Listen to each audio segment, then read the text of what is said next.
최근에 우리 박근혜 대통령님도 패러다임을 바꿔야 먹고 삽니다 그랬단 말이에요. 패러다임을. 근데 패러다임이라는 말을 아마 처음 들어보신 분들도 계실 거예요. 왜냐하면 뉴스를 잘 안 보시거든. 그리고 들어봐야 이게 뭔 말인지를 몰라. 왜 설명을 안 하거든요.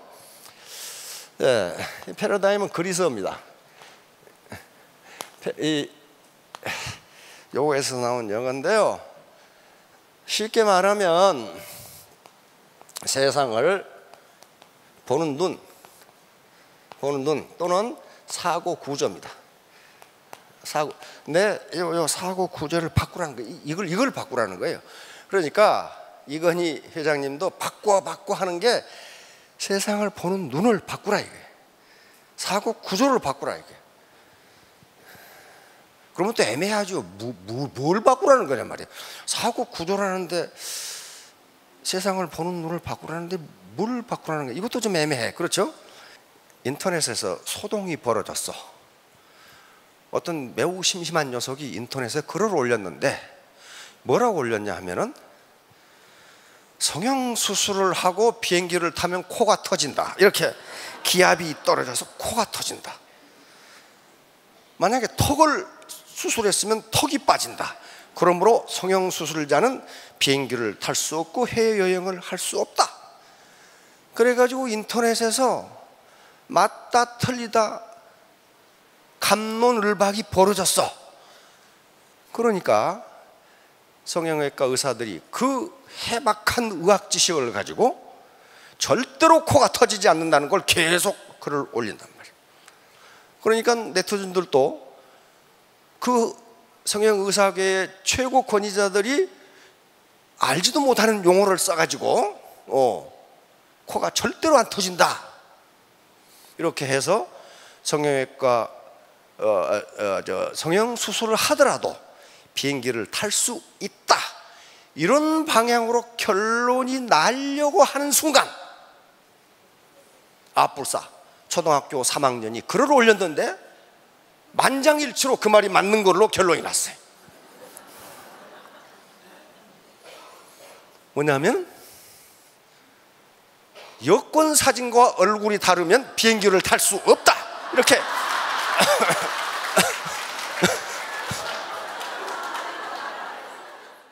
이게 패러다임 전환이에요. 다른 지금 어른들 머리라고 그래야죠. 머리가 굳은 이 어른들은 자꾸 의학적 생물학적으로 이걸 보는데 초등학교 학생은 이게 순수하기 때문에 다른 각도에서 본 거예요. 비행기를 타는데 생물학적으로 탈 수 있느냐 없느냐가 아니고 여권 사진과 실물이 다르면 탈 수 없다 이게 맞잖아요. 지금 이게 패러다임 전환이에요. 보는 시각을 달리하면은 엉뚱한 결론이 나온다. 엉뚱한 결론이 나버려. 모든 비즈니스는 경쟁입니다. 무한 경쟁이에요. 무한 경쟁. 경쟁에서 이긴 자만 살아남아. 그런데 애터미에서 제일 강조하는 것 중에 하나가 재심압력이에요. 혼자 성공하려고 하면 못한다. 스폰서가 내 파트너를 성공시키겠다고 하면 스폰서도 성공한다. 그런 얘기예요. 그런 얘기. 왜? 서로 재심합력을 하면 거기서 시너지 효과가 나오니까 그러는 거란 말이에요. 요즘 TV에 보면은 몸 해독한다는 해독 프로그램이 굉장히 많아요. 뭐 해독 주스도 나오고 뭐 단식도 나오고 또는 뭐 유기농을 먹어야 된다, 인스턴트를 먹지 말아야 된다, 뭐 당근하고 뭐하고 삶아서 먹어라, 뭐 그런 거 굉장히 많아요. 해독, 몸 해독이 디톡스라고 그러죠. 디톡스. 예, 디톡스라고 그래요. 디톡스. 요 D는 영어에서 접두어인데 무엇을 제거하다 그런 뜻이고, 탁스는 탁시피케이션. 그러니까 요건 독이라는 얘기예요. 독을 제거한다 그 말이거든요.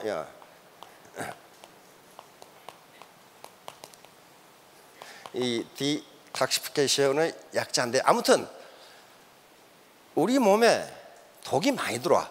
그런데 이 독은 산업화가 진행되면 진행될수록 독이 점점 많이 들어요. 왜냐하면 거리의 매연, 그 다음에 화학물질, 농약이라든가 이런 것들 때문에 자꾸 독성물질이 생겨나니까 우리 몸에 독성이 쌓이니까 그것을 빼야만, 빼는 방법으로 뭐 물을 많이 마시고 단식을 하라, 안 그러면 뭐 이 해독 주스를 마셔라 하는 처방이 많이 나오죠. 근데 제가 생각하기는요, 몸의 디톡스보다 마인드 디톡스, 마음의 디톡스가 더 급해요. 마음의 디톡스, 마인드 디톡스. 그러니까 마음의 해독이죠. 마음의 해독이에요. 왜냐하면은 요 산업화가 진행되면 될수록요, 또 국민소득이 높아지면 높아질수록 마음이 점점 독이 쌓여요. 왜? 이 치열한 경쟁 때문에 스트레스가 엄청 쌓이는 거예요. 스트레스가. 그 다음에 농경사회에서는 그런 대로 다 일하면 먹고 살았어요. 산업화 사회에서는 더 잘 살았고, 그러다가 지금 지식정보화 시대가 되니까 이게 1등과 꼴찌가 명확하게 구분돼 버리는 이런 사회가 되니까 이 스트레스가 스트레스를 더 받아요. 더 받는다고. 자, 그러니까 마인드의 이 마음에 자꾸 독이 쌓여요. 마음의 독이 뭐일까요? 분노. 우리 사회에 분노 엄청납니다. 입만 열면 부정적인 얘기를 하는 사람이 있어요. 입만 열면 부정적인. 여러분, 사업 설명을 하시다 보면은 다 때려치우고 싶어, 그냥 뒤지게 두드려 패고 그만두고 싶은 사람이 있어. 사람 속을 보통 뒤집어 놓는 게 아니야, 그냥. 응? 왜? 계속 부정적인 얘기만 하고 몸 안 믿어요. 안 믿어. 그런데 그걸 나쁘다고 생각하지 마십시오. 그러면 요 몸의 디톡스는 해독 주스나 단식하면서 물 마시면 되는데 마음의 디톡스는 어떻게 할 것이냐 하는 문제예요. 요게 문제 아니에요. 마음의 독을 사람마다 밉고 사람마다 부정적으로 생각하고 싶고 저 말을 내가 못 믿겠고 이렇게 되는 경우 어떻게 해야 될 것이냐 하는 문제예요. 그런데 그건 그 사람이 나빠서 그러는 게 아니고요. 나빠서 그러는 게 아니고 인간이 생존하기 위한 수단이랍니다. 심리학자들의 연구에 의하면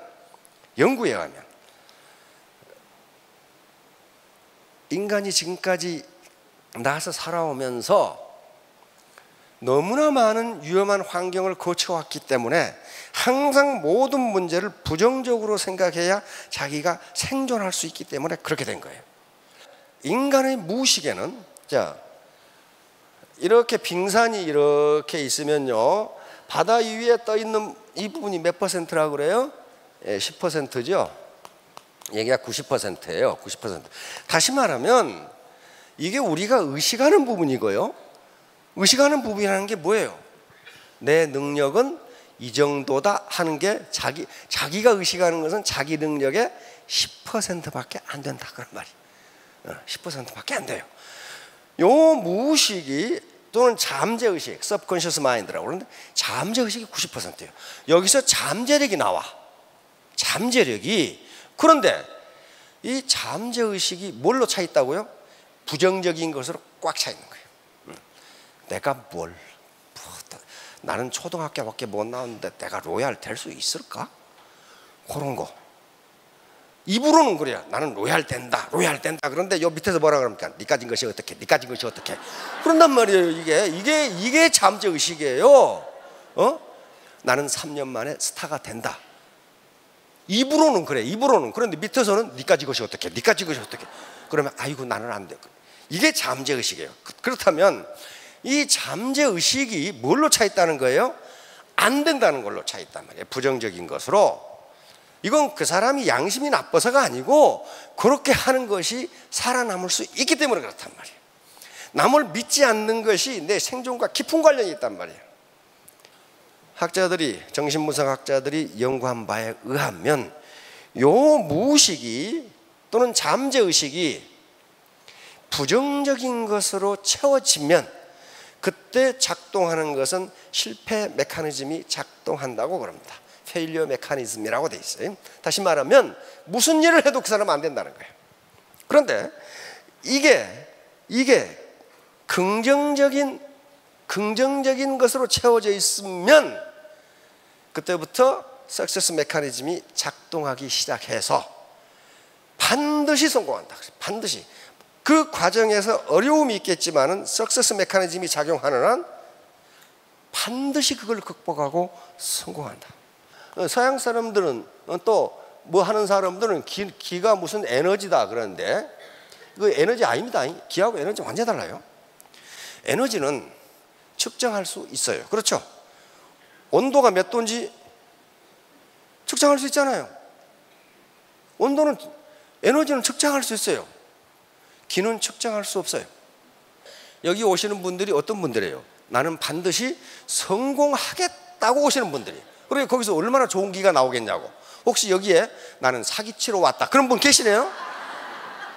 그런 분은 안 나와. 여기 나는 반드시 실패해야지 그런 분이 어디 있어? 성공하겠다고 오시는 분들이에요.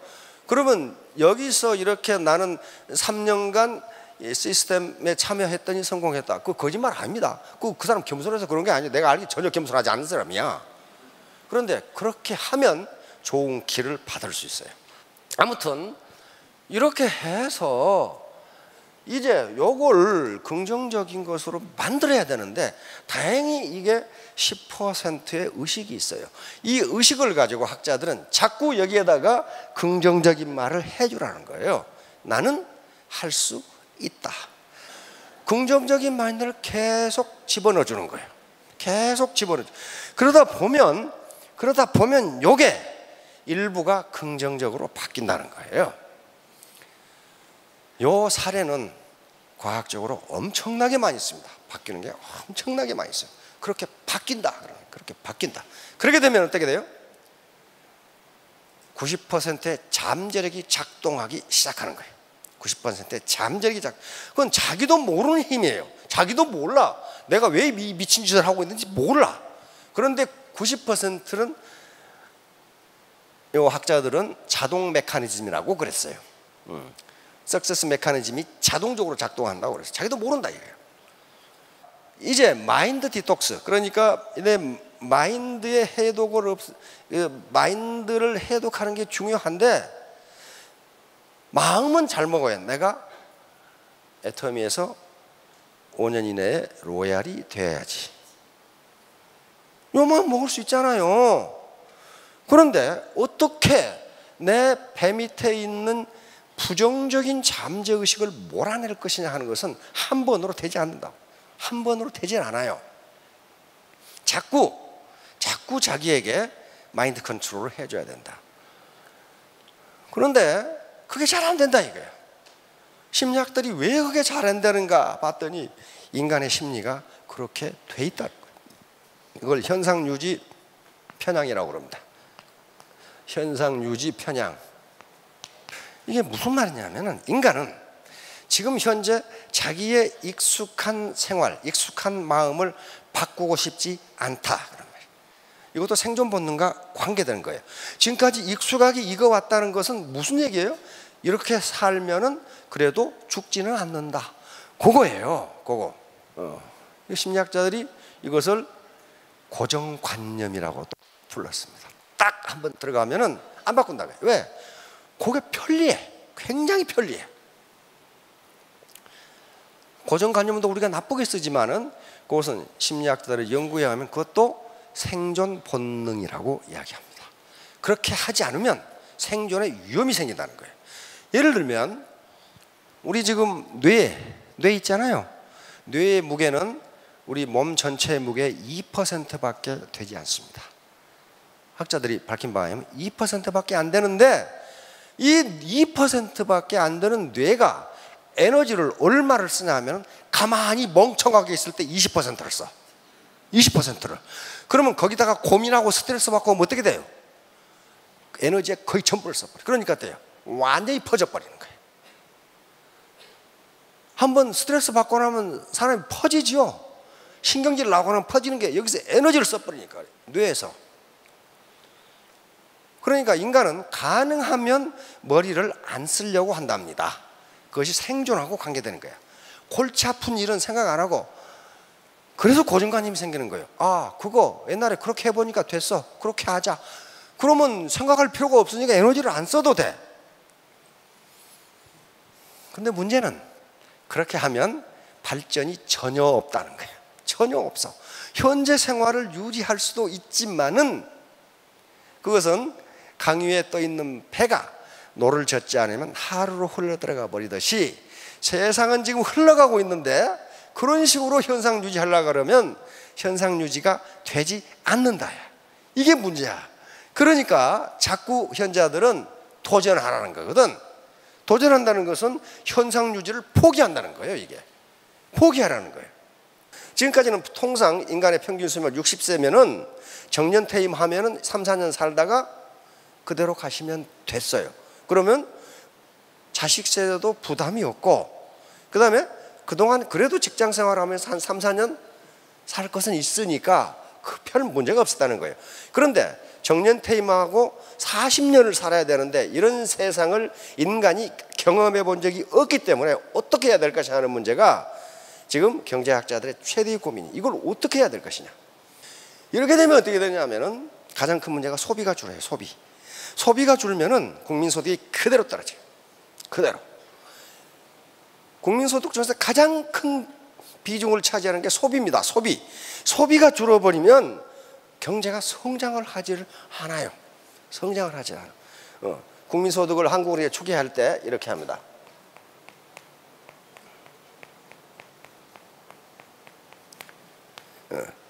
야, 참 별거 다 한다 그러시겠는데, 이게 국민소득이고 국민소득 공급입니다. 이것은 C는 소비야. 컨섬션, 소비되거나, I는 투자입니다. 인베스트먼트, 투자되거나,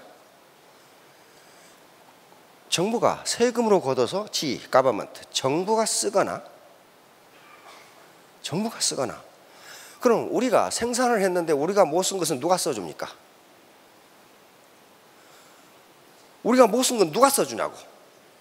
해외에서 써줍니다. 해외. 그게 수출이에요.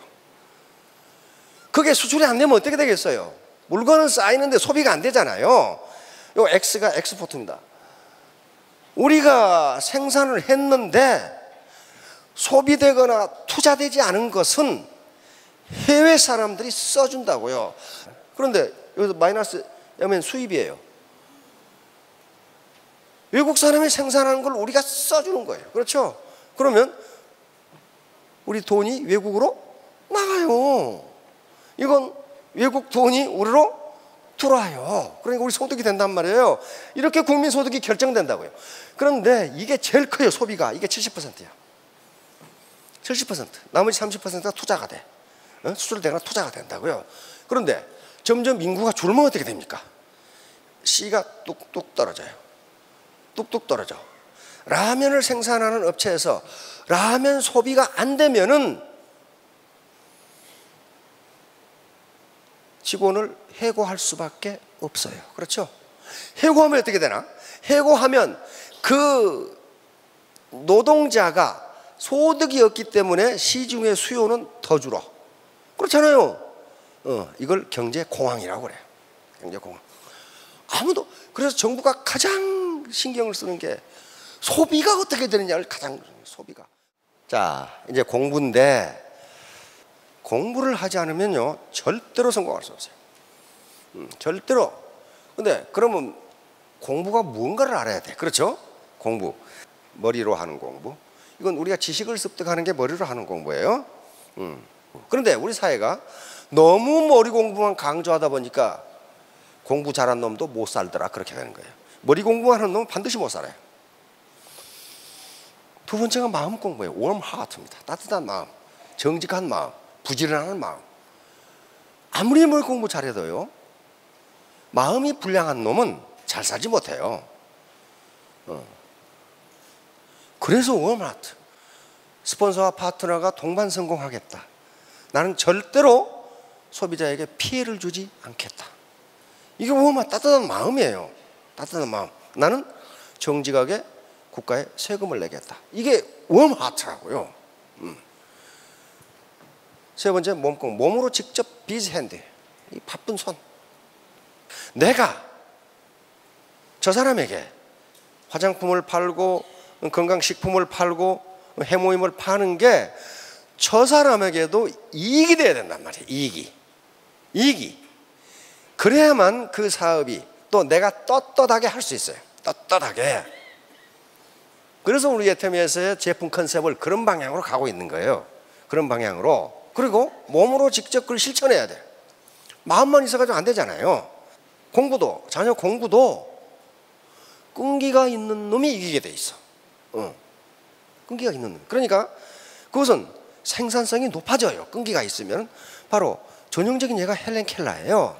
헬렌 켈러 아시죠? 건강한 아이로 태어났으나 열병에 걸려가지고 요 성홍열하고 뇌출혈이 생기면 뇌출혈이 생겨서 삼중고를 겪게 됩니다. 눈도 안 보이고 귀도 안 들리고 말도 못하고. 근데 이러한 헬렌 켈러가 어떻게 됐습니까? 세계 최고의 문필가가 됐고 교육자가 됐고 많은 사람에게 용기를 주는 위대한 인물. 지금도 미국에서 미국 역사상 가장 위대한 인물을 찾으면은 헬렌 켈러가 항상 20위 내에 들어있단 말이에요. 헬렌 켈러. 모든 걸 이겨내는 사람이. 요분은요 알렉산더 그라함 벨입니다.